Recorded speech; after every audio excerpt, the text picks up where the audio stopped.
TorahBox.com pour la diffusion du judaïsme francophone vous retransmet un enseignement du Rav David Cohen. Bonne écoute et bon limoud.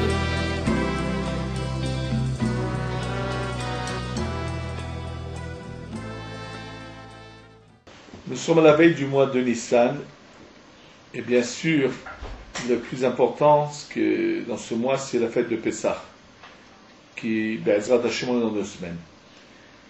Fête de très grande importance qui peut être un tournant dans la vie de chaque homme.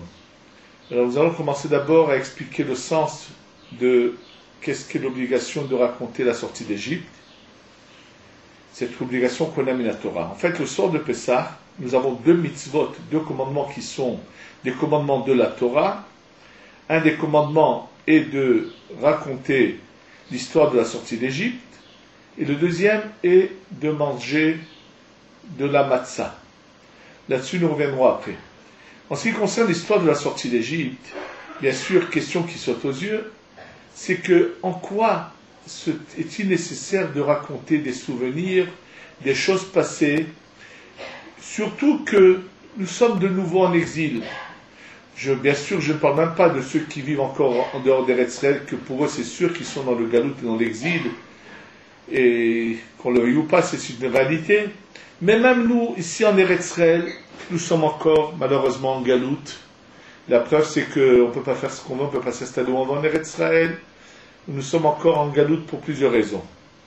Alors quel est ce sens de cette mitzvah de raconter l'histoire de la sortie d'Égypte? Pour mieux comprendre la question, un exemple très simple, prenons l'exemple d'un jeune qui commence à travailler très tôt, qui n'a pas fait d'études, qui travaille dur chez un patron, qui est malmené. Et voilà que lorsqu'il a 30 ans, il arrive à devenir indépendant, à s'ouvrir un petit commerce, il est patron, mais ça dure que 2 ans. Et voilà qu'après 2 ans, il perd son affaire, il redevient de nouveau employé de manière dure chez un patron dur, et ainsi de suite. Peut-on imaginer un instant que cet homme-là va toute sa vie fêter le jour où il a pu être patron, où il n'était plus dépendant d'un patron? Tout le monde se moquerait de lui, puisque c'est fini, c'est oublié. Alors ce serait pareil pour nous. C'est vrai qu'on est sorti d'Égypte, on a eu notre liberté, mais ça dure un certain temps, et on est de nouveau en galoute, on est de nouveau en exil. La réponse est la suivante. Quelqu'un qui n'a jamais fait, qui n'a même pas fait le primaire, qui n'avait donc aucun savoir, aucune connaissance dans le minimum des connaissances, et voilà qu'un beau jour, il gagne à la loterie une grande somme d'argent. Et que fait-il avec cet argent? Il se met à prendre d'abord des instituteurs pour faire tout le primaire. Une fois qu'il a fini le primaire, il paye des professeurs qui vont lui enseigner le secondaire, et il veut continuer à s'instruire, il prend de grands professeurs, et il commence à se spécialiser dans beaucoup de matières universitaires. Chaque il devient vraiment quelqu'un avec beaucoup de connaissances, beaucoup de savoir. Et cet homme-là, tous les ans, fête le jour où il a gagné à la loterie. Et voilà que lorsqu'il arrive à l'âge de 80 ans, et qu'il fête cette fête-là, bien sûr, il invite ses enfants, petits-enfants et petits-enfants. Un des petits-enfants lui vient et lui dit, grand-père, où est l'argent que tu as gagné à la loterie pour laquelle tu fais cette fête? Il dit, oh, l'argent est fini depuis longtemps. Alors, grand-père, pourquoi dans ce cas-là tu fais cette fête? Il dit, oui, c'est vrai, l'argent est parti, mais le savoir est resté. C'est exactement la même chose le soir de Pessah. Pour mieux comprendre cette image, il faut savoir que, en fait, à la création du monde, Adam Arishon, donc le premier homme, qui est créé par Dieu, il y a en lui uniquement les âmes du peuple d'Israël. Uniquement, c'est ça ce qui est en lui. Nous, toutes les générations du peuple juif, depuis la création jusqu'à aujourd'hui, toutes nos âmes étaient dans une partie du corps de Adam Arishon, ce premier homme, qui était bien sûr au départ spirituel avant la faute, qui n'était même pas sur notre globe terrestre avant la faute, qui était dans des mondes supérieurs avant la faute, complètement spirituel. Et chacun de nous se trouve dans un des membres de son corps, et bien sûr, lui, a une très bonne intention. Au-dessous du monde dans lequel il est là-haut, il voit que vers le bas, il y a encore des étapes qui sont au-dessous de lui et qui sont prévues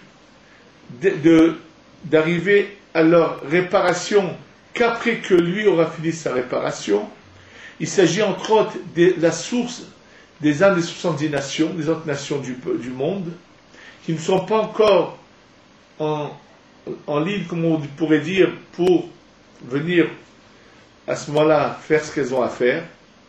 Et lui se dit pourquoi faire les choses en deux temps, puisque le but est de servir Dieu, que tout le monde reconnaisse Dieu. Je vais donc descendre vers ces âmes, les inclure en moi, pour ensuite les faire remonter et leur faire gagner une étape. C'est une erreur qui est peut-être obligatoire, comme ça pensent beaucoup de kabbalistes, puisque si Dieu a créé le monde pour faire du bien, et dans une des qualités de Dieu est d'être miséricordieux et de pardonner, donc il faut que l'homme faute.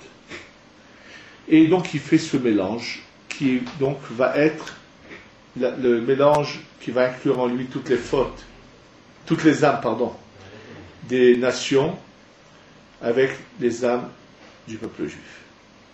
Et c'est pour cela que vont naître un mélange.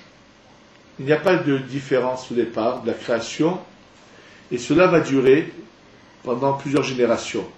Mais quel va être le résultat de cette action d'Adam Arishon? C'est que toutes les âmes négatives qui ne sont pas encore aptes à se réparer vont avoir le dessus sur ces âmes qui étaient dans l'âme Arishon, qui étaient bonnes, et vont les obliger à se soumettre à leurs désirs, à eux, à faire du mal.